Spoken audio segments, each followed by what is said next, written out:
बिस्मिल्लाहिर्रहमानिर्रहीम। अस्सलाम वालेकुम। 8 फरवरी की कामयाबी के बाद तहरीक तहफ़्फ़ुज़ पाकिस्तान ने इस लड़ाई में शिद्दत लाने का फ़ैसला किया है।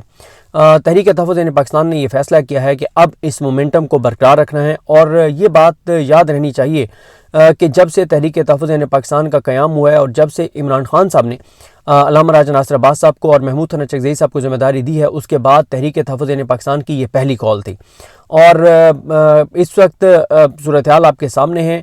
हज़ारों वीडियोज़ आई और दुकानें बंद हुई। अब इस पे डिस्कशन हो सकती है कि कहाँ पे ज़्यादा हुई, कहाँ पे कम हुई। इसमें कोई शक नहीं है कि अगर आप मुझसे पूछें कि नंबर 1 कौन रहा, तो नंबर 1 बलूचिस्तान रहा। अगर आप मुझसे पूछें कि नंबर 2 कौन रहा, तो मैं कहूँगा नंबर 2 जो है वो अंदरूनी सिंध रहा और बाकी बाद में है। देखें, पंजाब के हवाले से एक तो ज़ाहिर है पंजाब में जो जिस तरह का माहौल है, जो जबर फस्तायत बर्बरियत और यजीदियत का जो माहौल है, उसमें जो है वो अगर ये हुकूमत की बात, वैसे हुकूमत ने तो यही कह दिया कि एक दुकान भी बंद नहीं हुई, लेकिन जितनी वीडियोस आई हैं ये भी इसकी भी इतनी ज़्यादा तवक्को नहीं थी। लेकिन एक चीज़ मैं शुरू में ही कह दूं कि तहरीक तहफ़्फ़ुज़ पाकिस्तान और तहरीक इंसाफ ने अगर इस इवेंट के बाद भी अपने MNAs, MPs और टिकट होल्डर्स का एहतसाब ना किया तो ये इमरान खान के साथ इनका बहुत बड़ा जुल्म होगा। एक MNA, MPA टिकट होल्डर को देखना चाहिए कि वो कहाँ पे था, उसने कोई एक्टिविटी की है नहीं की, उसके हल्के में कोई एक्टिविटी हुई है नहीं हुई, हुई है तो किस लेवल की थी। ये सारी चीज़ें इनको अकाउंटेबिलिटी बहरहाल करनी चाहिए। अब देखते हैं कि अकाउंटेबिलिटी करते हैं या नहीं करते। लेकिन जिस तरह से मैंने आपको अर्ज़ किया है कि अब जो फोकस है वो 4 चीज़ों पर फोकस होगा। सबसे पहली तो इस चीज़ पे फोकस होगा, ऐसा नहीं है कि इमरान खान साहब की सेहत के मामले पर चीज़ें अब ख़त्म हो गई हैं, नहीं, अब उसको कल से उसको भरपूर तरीके से उठाया जाएगा। और पहली सबसे ज़्यादा फोकस यही होगा कि इमरान खान साहब के जो ज़ाती मुआलिजीन हैं, ख़ास तौर पर डॉक्टर आसिम यूसुफ साहब, उनकी इमरान खान साहब तक रसाई हो और पता चले कि इमरान खान साहब के कौन से जो है वो टेस्ट हुए हैं, उनकी रिपोर्ट्स क्या थी और जो उनकी वेन में ब्लॉकेज है उस ब्लॉकेज की वजह क्या है, और जो भी उनकी फैमिली की तसल्ली हो, उनके डॉक्टर्स की तसल्ली हो और डायग्नोज किया जाए कि ये ब्लॉकेज हुई क्यों है। दूसरी जो फोकस होगा वही होगा कि इमरान खान साहब से उनकी बहनों की मुलाकात हो। तीसरा जो है वो इस चीज़ पर फोकस होगा कि महमूद हसन चकज़ई साहब की, अल्लामा राजा नासिर अब्बास साहब की और सुहेल आफरीदी साहब की इमरान खान साहब के साथ जो है वो मुलाकात हो। इन 3 चीज़ों पर फोकस के साथ ज़ाहिर इस मोमेंटम को तहरीक तहफ़्फ़ुज़ पाकिस्तान आगे बढ़ाएगी और इस निज़ाम के लिए मुश्किलात बढ़ाएगी। और इस वक्त जो है वो जो 8 फरवरी को जो इनको एक बयानिए के मैदान में एक कितनी बड़ी कामयाबी मिली है। और देखें ना कि 8 फरवरी को अगर चलें, एक लम्हे के लिए मैं हुकूमत की बात मान लूँ कि जी इनकी मान लेता हूँ कि एक दुकान भी बंद नहीं हुई और बुरे तरीके से नाकाम हो गई है, तो फैसल मस्जिद को सील करने की क्या ज़रूरत थी। देखें, ये रोज़ ऐसे काम कर रहे हैं जिससे इनकी नफ़रत में इजाफा हो रहा है।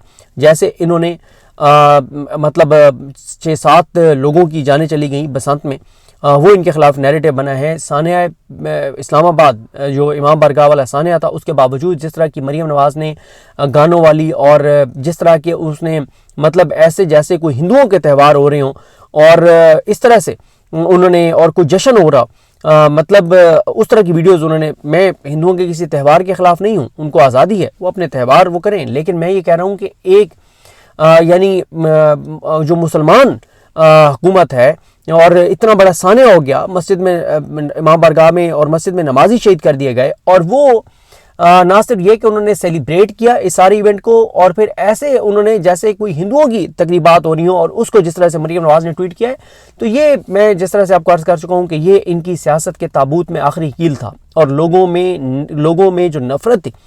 पिछले मैंने इस निज़ाम और इन सारे चेहरों के ख़िलाफ़ पिछले 4 साल में ऐसी नफ़रत नहीं देखी जो पिछले मैंने 40 से 45 घंटों में देखी है, क्योंकि हर शख्स अश्कबार था। इस्लामाबाद में मुसलसल एम्बुलेंसेस की आवाज़ें गूंजती रहीं, डेड बॉडीज़ आ रही थी, ज़ख्मी आ रहे थे, इधर लेकर जा रहे हैं ज़ख्मी को, उधर लेकर जा रहे हैं, इस्लामाबाद से डेड बॉडीज़ भेजी जा रही थी। और जिस तरह से अल्लामा राजा नासिर अब्बास साहब ने बताया कि इज्तिमाई जनाज़ों की राह में भी रुकावट डाली गई कि इज्तिमाई जनाजे ना हों, जल्दी जल्दी लोगों को मैनेज किया गया, कुछ को थ्रेट किया गया और जल्दी जल्दी डेड बॉडीज़ जो हैं वो उनके आबाई इलाकों में भिजवाई गई। इस हद तक तो आप उतर आए। और दूसरी तरफ आपका फोकस सारे का सारा बसंत पे था। मियाँ नवाज शरीफ एन उस वक्त जब जनाजे हो रहे थे G9 जामे इमाम सादिक में, उस वक्त मियाँ नवाज शरीफ उधर बैठकर और बसंत जो है वो सेलिब्रेट कर रहे थे, और बाद में जो वीडियोस आई वो बड़ी तकलीफ दें हैं। तो बहरहाल अब ये लड़ाई आगे बढ़ेगी, इन 3 चीज़ों पर फोकस होगा। चौथा, एक के बाद एक नए इनके लिए चैलेंज खड़ा करना और इनके खिलाफ बयानियाँ बनाना, और ये जो चीज़ें हैं ना, हर आने वाले दिन के साथ लग यही रहा है कि इस हुकूमत की, इस निज़ाम की मुश्किलात बढ़ेंगी, इंटरनली भी, एक्सटर्नली भी, रीजनल भी, इंटरनेशनल भी। अब आप देखें ना कि शायद जब तक आप ये वीडियो देख रहे हो अनाउंस हो गया हो कि पाकिस्तान भारत के साथ मैच खेलेगा। इस हवाले से अब्दुल बासित साहब जो साबिक सफारतकार हैं, उनका मैं एक ट्वीट पढ़ रहा था। उन्होंने मेरा ख्याल है कल या परसों कर दिया था कि इंडिया ने अमेरिका से कहा है, अमेरिका के सफ़ीर से कहा है जो इंडिया में, उसने वहाँ पे अमेरिका में कहा है कि पाकिस्तान को कहें कि इंडिया के साथ मैच खेले, और अब इतलात ये आ रही हैं कि पाकिस्तान जो है वो मैच खेलने जा रहा है। तो ये तो इनकी हालत है। यानी वो जो बड़ी बड़ी ट्रांसमिशंस की गई कि पाकिस्तान ने बड़ा शानदार फैसला किया, अब आप बताएं, आप कैसे कहेंगे कि वो फैसला गलत था और अब जो इंडिया के साथ खेलने का फैसला वो दुरुस्त है? मतलब अपनी किसी तो बात पर कायम रहो, किसी बात पर कायम नहीं रहते। और हमारे एक जर्नलिस्ट हैं जैन साहब, उनकी भी जान चली गई इस साने में, जो वो अपने घर की छत पे थे शायद, और वहाँ से वो गिरे हैं, उनकी जान चली गई। GNN के स्पोर्ट्स रिपोर्टर थे, और अल्लाह ताला उनके दर्जात बुलंद करे, अल्लाह ताला उनकी फैमिली को सब्र दे। तो बहुत से वाक़यात हुए हैं जिनकी, और मैं आपको बताऊँ ये अब लाहौर में वाक़यात होते रहेंगे। उसकी वजह यह है कि करोड़ों रुपए की जो पतंगें और जो डोरें लोगों ने लेकर रख ली हैं, अब ज़ाहिर है जिन लोगों ने खुद ही, जिनको ये शर्म आ गई और हया आ गया कि इतना बड़ा साने हो गया तो हमें ये अभी पतंग नहीं उड़ाना चाहिए, तो अब वो पतंग किसी न किसी वक्त तो उड़ाएंगे, ये डोर किसी न किसी वक्त तो इस्तेमाल करेंगे। और जितनी सख्ती पंजाब में थी कि पूरे पंजाब की पुलिस को बुला के लाहौर में एक सख्ती की गई, ये सख्ती तो ऐसी बरकरार नहीं रहेगी। तो अल्लाह ताला रहम करे, पता नहीं और कितने लोगों की जानें जाएंगी, कितने लोग ज़ख्मी होंगे और किस तरह की चीज़ें होंगी। बहरहाल बड़ी एक तकलीफ दे जो है वो सूरत हाल है जो रवैया हुकूमती। अब आते हैं इस बात पर कि सुबह सुप्रीम कोर्ट ऑफ पाकिस्तान में जो केसेस लगे हुए हैं, ये केसेस कौन कौन से हैं और इनका इमरान खान की रिहाई पर क्या असर होगा। खालिद यूसुफ चौधरी साहब ने ये डिटेल भी जारी की है। पहले बात कर लेते हैं कि कौन कौन से केसेस 13 लगे हुए हैं और ये लगाने की वजह क्या है, जस्टिस जाहिया खान ने केसेस क्यों लगाए हैं और इनका इमरान खान की रिहाई पर क्या असर होगा। और देखें, इसमें एक तो जस्टिस जाहिया खान ने अपने सामने लगा लिए और जस्टिस शाहिद बिलाल हसन के सामने लगा लिए। हालांकि उन्हें चाहिए था कि किसी आज़ाद जज के सामने लगाते, क्योंकि तहरीक इंसाफ के वकील तो बात नहीं करते, लेकिन तहरीक इंसाफ के जो पोलिटिकल लोग हैं वो कहते हैं कि इस वक्त हमारे खिलाफ जो 4 से 5 लोग पूरे सिस्टम में जो सबसे ज़्यादा PTI से और इमरान खान से नफरत करते हैं, तो PTI के पॉलिटिकल लोग समझते हैं कि उनमें से एक जस्टिस जाहिया खान है। और वो ये कहते हैं कि जस्टिस जाहिया खान इसलिए इमरान खान से नफरत करते हैं और इमरान खान के ख़िलाफ़ चीज़ें कर रहे हैं और करते हैं, और वो नहीं चाहते कि इमरान खान रिहा हो या इमरान खान को कोई राइट्स मिले, क्योंकि वो 26वीं आईनी तरमीम की पैदावार हैं और इमरान खान 26वीं आईनी तरमीम का खात्मा चाहते हैं। तो जस्टिस जाहिया खान इसलिए इमरान खान के बहुत ज़्यादा खिलाफ हैं। तो अब इसलिए जस्टिस जाहिया खान साहब को अपने सामने केस नहीं लगाने चाहिए थे, जस्टिस आयशा मलिक साहबा के सामने लगा देने चाहिए थे। आज़ाद जजेस अकील अब्बासी साहब हैं, मलिक शहजाद अहमद खान साहब हैं, ऐसे जजेस के सामने लगाने चाहिए थे, ना कि अपने सामने उन्होंने केस लगा लिए। जस्टिस मुनीब अख्तर के सामने लगाते, जो आज़ाद जज हैं, वो ये केसेस उनके फैसला करते। आप क्यों मतलब इमरान खान के केसेस अपने सामने लगाते हैं जब बरह रास्त आपकी इमरान खान के साथ दुश्मनी है, जब बरह रास्त इमरान खान PTI समझती है कि आप इसलिए इमरान खान के दुश्मन हैं कि इमरान खान 26वीं तरमीम का खात्मा चाहते हैं, और आप अब सदर पाकिस्तान जैसा प्रोटोकॉल इनको मिलता है मौसूफ को, जहाँ पूरे पाकिस्तान में जाते हैं तो सदर पाकिस्तान वाला प्रोटोकॉल, अयाशी, मज़े, प्रोटोकॉल सब कुछ मिल रहा है। अच्छा, अब पहला केस उन्होंने लगाया इमरान खान का, जो ये मैं आपको केसेस की तफसीलात नहीं बताऊंगा। यानी एक केस में इमरान खान की ज़मानत जो उनको मिली थी उसकी मनसूखी का केस है। दूसरा जो है वो बुशरा बीबी की ज़मानत की मनसूखी का केस है। तीसरा एक इमरान खान का जो एक इमरान खान के ख़िलाफ़ हुमायूं दिलावर की अदालत में केस जो चला था, उसमें इमरान खान कहता है कि केस बन ही नहीं सकता है। अब वो केस डिसाइड हो गया है, इमरान खान को सज़ा हो गई है, अब सज़ा वो मुअत्तल हो गई है, या पता नहीं शायद इसमें भी इमरान खान बरी हो चुके हैं या नहीं। बहरहाल मतलब ये केस कब से, यानी ये वो केस है जिसमें 9 मई को इमरान खान को गिरफ्तार किया गया था, और जो सबसे पहले 9 मई 2023 को डिसाइड होनी चाहिए थी जो चीज़, वो आज 9 फरवरी 2026 को समाप्त की जाएगी। अच्छा, उसके बाद इसी तरह से एक इमरान खान साहब का एक जो साइफर केस था उसमें एक टेक्निकल इशू था, उसके हवाले से एक इमरान खान साहब की ज़मानत इमरान खान साहब को दी गई इस हाई कोर्ट की जानिब से अलकादरी केस में, उसकी ज़मानत मनसूखी का केस है। एक और है इमरान खान साहब का, वो भी एक टेक्निकल नोयत का एक केस है। एक मेन केस है जो इमरान खान साहब का जो साइफर केस में उनको बरी किया था इस्लामाबाद हाई कोर्ट ने, उनकी बरीयत के खिलाफ ये एक मेन केस है। इसके बाद एक और केस है वो इमरान खान का और शहबाज शरीफ का जो एक चल रहा है वो केस है। तो इस तरह के चीज़ें और टेक्निकल नोयत की चीज़ें देखें, इसमें मैटर जो है, एक वो शहबाज शरीफ के साथ जो हद तक इज्जत वाला केस है वो है। अच्छा, इसमें 13 केसेस में से जो एक केस मैटर करता है वो तो वही है जो इमरान खान साहब की जो बरीयत का केस है साइफर केस में, जो जस्टिस आमिर फारूक ने जस्टिस मियां गुल हसन औरंगज़ेब ने बरी किया था, उसकी बरीयत के खिलाफ ये हैं कि ये इनको गलत बरी किया गया। इसके अलावा जितने केसेस हैं वो फजूल लगाए हैं, और वो लगाए इसलिए हैं कि इस वक्त उनके ऊपर क्योंकि बहुत दबाव आ रहा है कि, और देखें PTI 3 बार गई है सिर्फ सुप्रीम कोर्ट ऑफ पाकिस्तान, और उसका असर ये हुआ है कि जस्टिस जाहिया खान ने एक तो वो प्रेस रिलीज जारी कर दिया जिसमें ये तो जरूरत नहीं हो सकी कि इमरान खान का नाम लिखें, प्रिजनर लिखा गया, लेकिन उसमें एक तो उस प्रेस रिलीज में बहरहाल ये हुआ है कि SOP की बात की, उस पर बाद में आते हैं, पहले ये केसेस वाली बात कंक्लूड कर लूँ।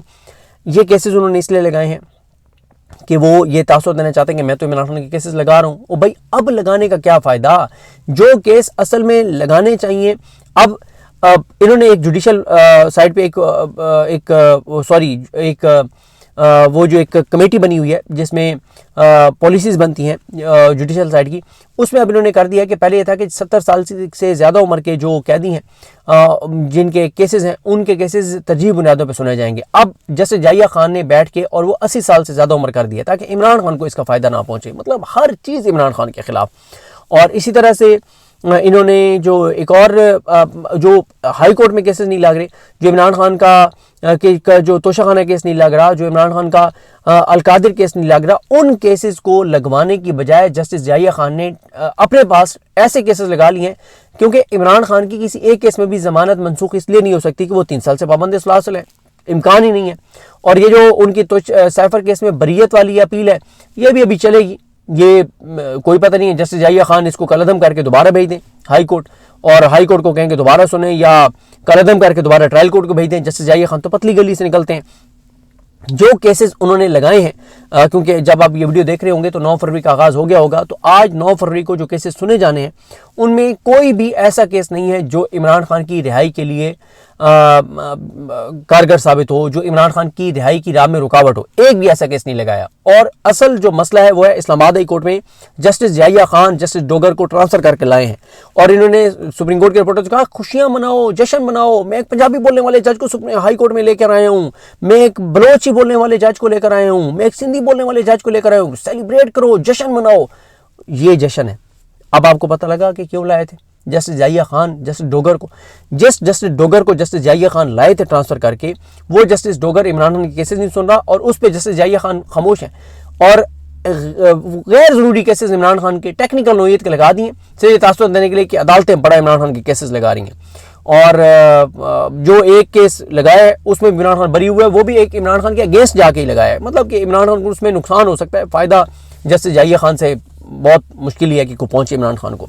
अच्छा, अब इसी तरह से जो दूसरा मामला है जो उन्होंने प्रेस रिलीज में कहा है कि SOP को जारी किए हैं सुप्रीम कोर्ट ने, वो SOP किसी के पास नहीं है। जो इमरान खान साहब की सेहत के मामले में सुप्रीम कोर्ट पे जो दबाव बढ़ाया सुप्रीम कोर्ट पे PTI ने, तहरीक तहफ़्फ़ुज़ पाकिस्तान ने, उससे ये तो हुआ कि जस्टिस जाहिया खान ने अब उसमें प्रेस रिलीज में लिख दिया कि सुप्रीम कोर्ट ने यह मामला हुकूमत को भेजा है। कल को खुदा न खास्ता कुछ भी होता है तो जस्टिस जाहिया खान ये नहीं कह सकेंगे तो हमारे तो इल्म में भी नहीं था कि इमरान खान की सेहत का कोई मसला है, क्योंकि अब खुद इन्होंने प्रेस रिलीज में मान लिया है कि हमने ये मामला हुकूमत को भेजा है और कोई SOPs भी बनाए हैं। इस पर मतीउल्लाह जान साहब ने दुरुस्त बात की, जो इन्होंने SOPs बनाए हैं उसमें लगता यही है कि SOP इसी तरह के बनाएंगे कि आइंदा कोई सुप्रीम कोर्ट के बाहर आके एहतजाज ना करे, प्रेस कॉन्फ्रेंस ना करे और हमें लेटर ना लिखे, हमारे ऊपर दबाव ना बढ़ाए। इस तरह के SOP बनाएंगे, क्योंकि कोई ऐसा SOP ये नहीं बनाएंगे जिससे इमरान खान को फ़ायदा हो, जिससे अवाम को फ़ायदा हो, जिससे पाकिस्तान को फ़ायदा हो। ऐसा कोई SOP अभी तक तो हमने नहीं देखा, ना आइंदा कोई इम्कान है इसके।